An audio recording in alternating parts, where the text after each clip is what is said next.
Hutan Paloh, terletak di perbatasan Kalimantan dengan Malaysia, adalah salah satu kawasan paling misterius di Indonesia. Konon, tempat ini bukan sekadar hutan biasa. Banyak orang percaya bahwa hutan Paloh adalah gerbang menuju alam gaib, tempat berkumpulnya jin dan makhluk tak kasat mata. Cerita tentang keangkeran hutan Paloh sudah terdengar sejak ratusan tahun lalu. Para penduduk asli meyakini bahwa siapapun yang masuk ke dalam hutan ini tanpa izin akan tersesat, bahkan hilang tanpa jejak. Ada yang kembali dalam keadaan linglung, ada pula yang tidak pernah ditemukan lagi. Beberapa penjelajah pernah mencoba mengungkap misteri hutan ini. Ada yang membawa peralatan lengkap, bahkan memakai teknologi modern seperti GPS dan drone. Tapi anehnya, begitu mereka masuk lebih dalam, alat-alat mereka mati begitu saja. Kompas berputar tak tentu arah, dan sinyal komunikasi hilang total. Seolah-olah ada kekuatan tak kasat mata yang tidak menginginkan mereka berada di sana. Tapi kisah yang paling mengerikan datang dari sekelompok pemuda yang nekat menjelajahi hutan ini tanpa persiapan matang. Salah satu dari mereka adalah Bayu, seorang mahasiswa pencinta alam yang percaya bahwa semua mitos tentang hutan Paloh hanyalah cerita rakyat yang dilebih-lebihkan.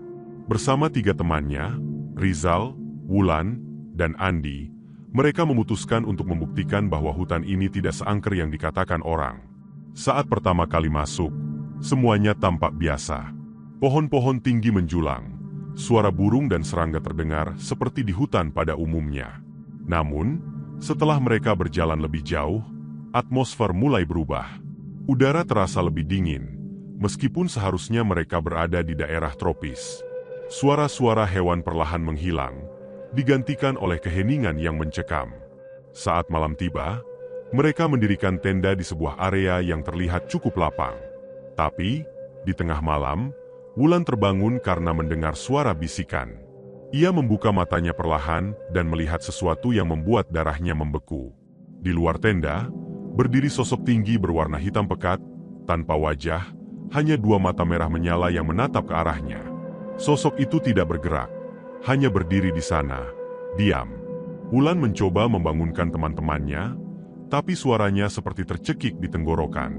Ketika ia berkedip, sosok itu sudah tidak ada lagi.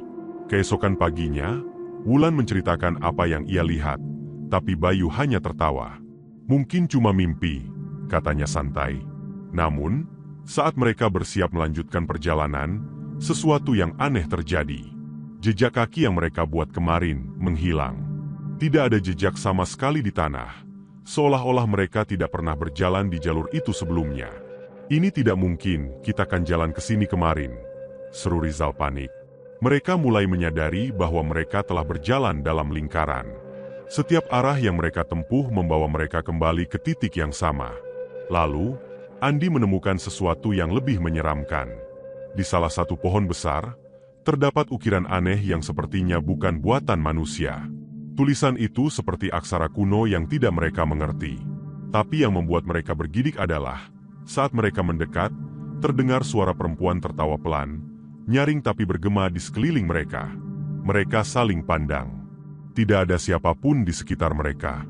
Malam kedua menjadi lebih mengerikan. Saat mereka mencoba tidur, suara langkah kaki terdengar di luar tenda. Bukan hanya 1, tapi puluhan, mungkin ratusan. Rizal memberanikan diri mengintip dari celah tenda. Dan saat itulah ia melihatnya. Di sekeliling mereka, berdiri puluhan sosok hitam, dengan mata merah menyala, menatap mereka tanpa ekspresi. Dan saat salah satu sosok itu mengangkat tangannya, tenda mereka mulai bergetar hebat.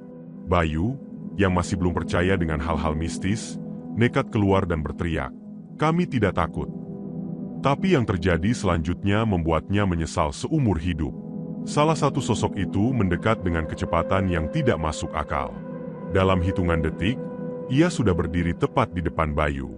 Sosok itu berbisik dengan suara berat dan bergaung, "Kau milik kami sekarang." Seketika, Bayu terjatuh ke tanah, tubuhnya kejang-kejang, matanya melotot kosong.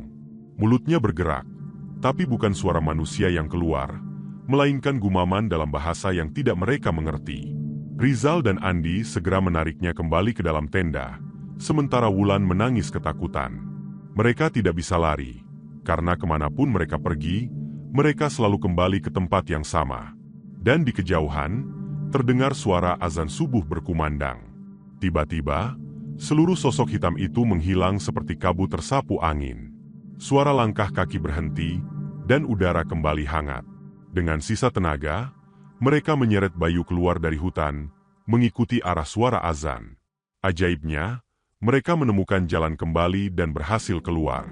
Namun, Bayu tidak pernah sama lagi. Setelah kejadian itu, ia menjadi pendiam, matanya selalu kosong, dan sering bergumam dalam bahasa aneh saat tengah malam.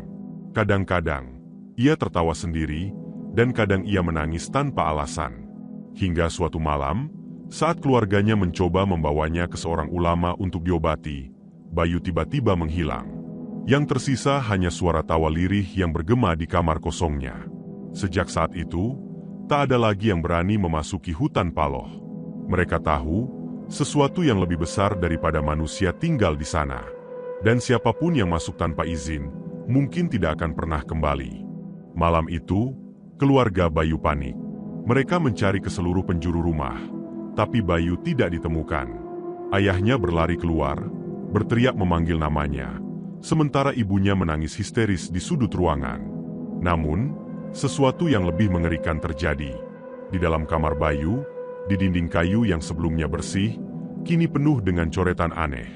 Tulisan-tulisan dalam aksara tak dikenal, sama seperti yang mereka lihat di pohon dalam hutan Paloh. Lebih mengerikan lagi, ada satu kalimat yang tertulis dengan sangat jelas dalam bahasa yang bisa mereka pahami. Aku sudah pulang. Malam itu juga, keluarga Bayu memanggil seorang ustaz terkenal di kampung mereka.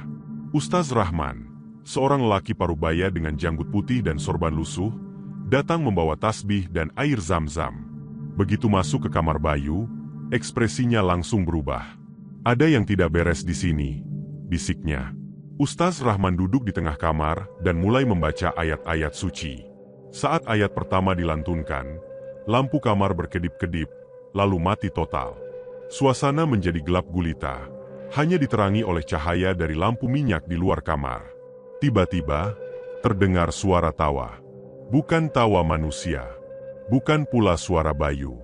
Tawa itu bergema, melengking, terdengar dari setiap sudut ruangan.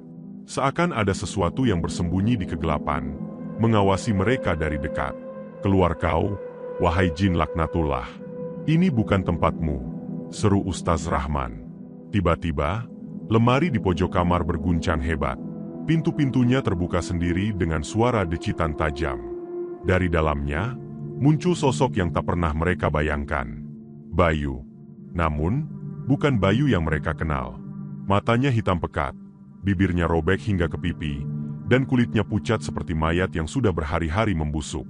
Ibu, suaranya serak, seperti ada ribuan suara lain berbicara bersamaan. Aku sudah pulang, tapi mereka tidak membiarkan aku sendiri. Tiba-tiba, tubuh Bayu tersentak ke atas, seperti ada tangan tak terlihat yang menariknya. Ia melayang di udara, tubuhnya kaku, dan dari mulutnya keluar suara jeritan panjang. Ustaz Rahman tak membuang waktu. Ia menyiram air zam-zam ke tubuh Bayu, dan terus membaca ayat-ayat suci. Jeritan Bayu semakin keras, menggema ke seluruh rumah, bahkan terdengar oleh para tetangga. Saat itulah, sosok hitam pekat muncul di belakang Bayu. Tinggi, lebih dari 2 meter, dengan mata merah menyala dan tubuh tanpa wajah. Makhluk itu menggeram, lalu berbicara dalam bahasa yang bukan dari dunia ini. Dia sudah milik kami. Ustaz Rahman semakin keras membaca ayat suci. Allahu Akbar. Pergilah kau ke tempat asalmu. Tiba-tiba, Bayu jatuh ke lantai. Tubuhnya bergetar, mulutnya berbusa, dan dari dalamnya keluar sesuatu yang mengerikan. Ular hitam kecil yang meluncur keluar dan menghilang ke dalam bayangan. Sejenak, semuanya hening.